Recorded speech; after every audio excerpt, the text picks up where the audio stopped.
오늘이 사사기 마지막 시간이야.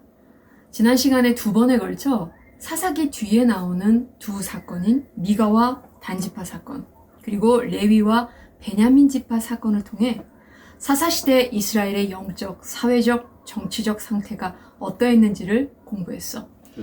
이번 시간에는 사사기 결론과도 같은 말씀을 가지고 사사시대에 왕이 없었는가, 사사시대에 기준이 없었는가에 대해서 공부해 보도록 할 거야. 먼저 사사시대는 무엇 때문에 우상숭배와 죄악된 풍조, 그리고 지파 간의 분열에 빠지게 되었는지, 이스라엘은 무엇 때문에 왕이 없는 것처럼 살았는지, 무엇 때문에 기준이 없는 것처럼 살았는지, 또한 사사시대가 하나님께서 원하시는 국가상이었는지에 대해서 살펴보도록 할 거야. 이스라엘은 영적으로는 하나님과 우상을 겸하여 섬기는 상태였어. 그리고 사회적으로는 정복 초기부터 죄악된 풍조가 가득한 상태였고, 정치적으로는 지파 간의 전쟁으로 한 지파가 멸절될 위기에 처할 정도였어. 급기야 나중에는 하나님의 백성으로서의 단합도 없이 그저 블레셋의 관할 안에서 조용히 살기를 바라는 상태였어. 영적, 사회적, 정치적으로 이스라엘 백성들이 이런 상태가 된 이유에 대해 사사기 사가는 사사기서 21장 25절 그때에 이스라엘의 왕이 없으므로 사람이 각기 자기의 소견에 옳은 대로 행하였더라 라고 말하고 있어. 다시 말해서 사사시대가 왜 이렇게 됐느냐? 바로 이스라엘의 왕이 없었기 때문이다. 사사시대가 왜 이렇게 됐느냐? 각자의 생각이 기준이 되어 살았기 때문이다. 그래서 이렇게 되어 버린 것이라고 말하고 있는 거야. 그렇다면 진짜로 이스라엘의 왕이 없었을까? 먼저 이에 대해서 한번 생각해 보면, 하나님께서 왜 이스라엘을 선택하셨고 왜 약속의 땅을 주셨을까?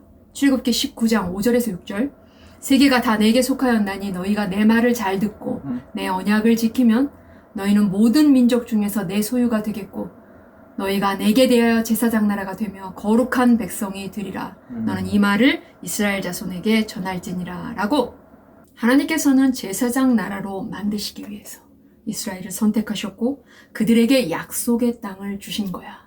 그렇다면 제사장 나라는 누구만 섬기며 제사장 나라의 왕은 누구야?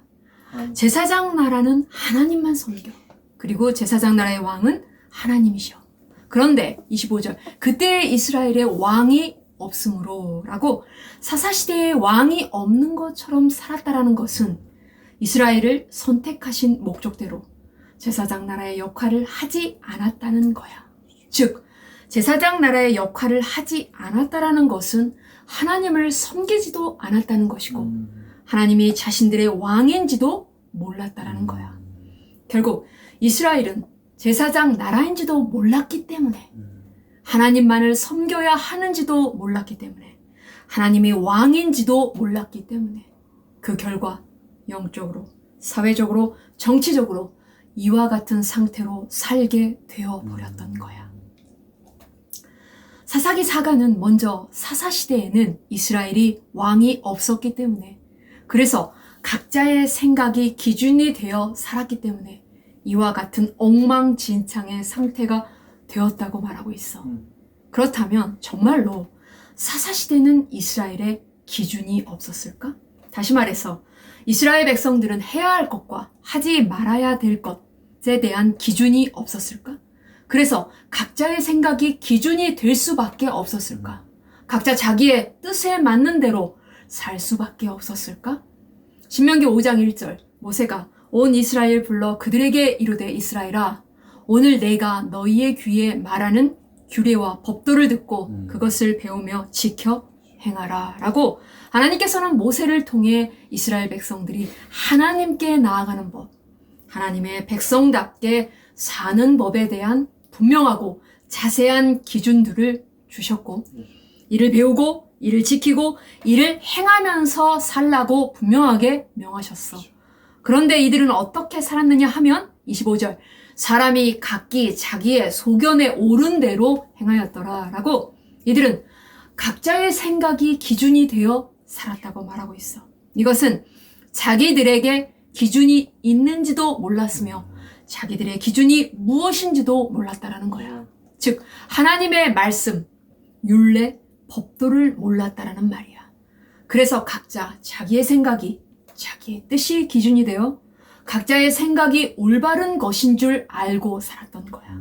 결국 하나님이 주신 법과 기준대로 살지 않았다라는 말이야. 그 결과 이스라엘은 정복 초기부터 영적으로, 사회적으로, 정치적으로 이와 같이 암흑과도 같은 무서운 상태가 되어버린 거야. 제사장 나라의 사명도 주셨고 조직도 질서정연하게 이상적으로 정비해 주셨고 법과 제도도 주셨고 그것을 모두 다 배울 수 있는 시스템까지 만드셔서 하나님만 왕으로 섬기는 제사장 나라를 세울 수 있도록 이 모든 것을 세팅하시고 이제 비로소 신종국가를 시작하는 시점인데 하나님께서 손을 떼셨을까? 사실 이스라엘은 비로소 제사장 나라인 신종국가를 시작하는 시점에서 자기들의 왕은 하나님이심을 알고 하나님만 섬겼어야 했어. 사실 이스라엘은 비로소 제사장 나라인 신정국가를 시작하는 시점에서 하나님의 말씀, 율법, 규례를 자신들의 소견, 자신들의 기준으로 삼았어야 했어.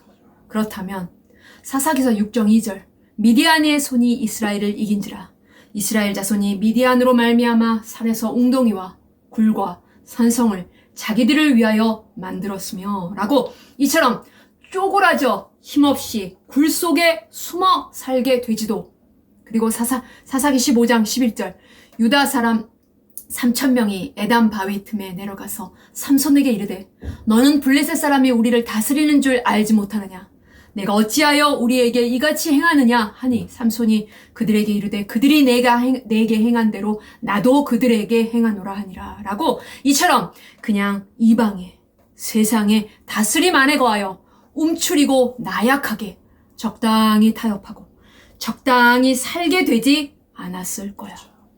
오히려 하나님께서 말씀하신 대로 영적으로, 사회적으로, 정치적으로 모든 민족 가운데 하나님의 보물이며 제사장 나라이고 거룩한 백성이 되었을 것이고 신명기 4장 6절 너희는 지켜 행하라. 이것이 여러 민족 앞에서 너희의 지혜요 너희의 지식이라.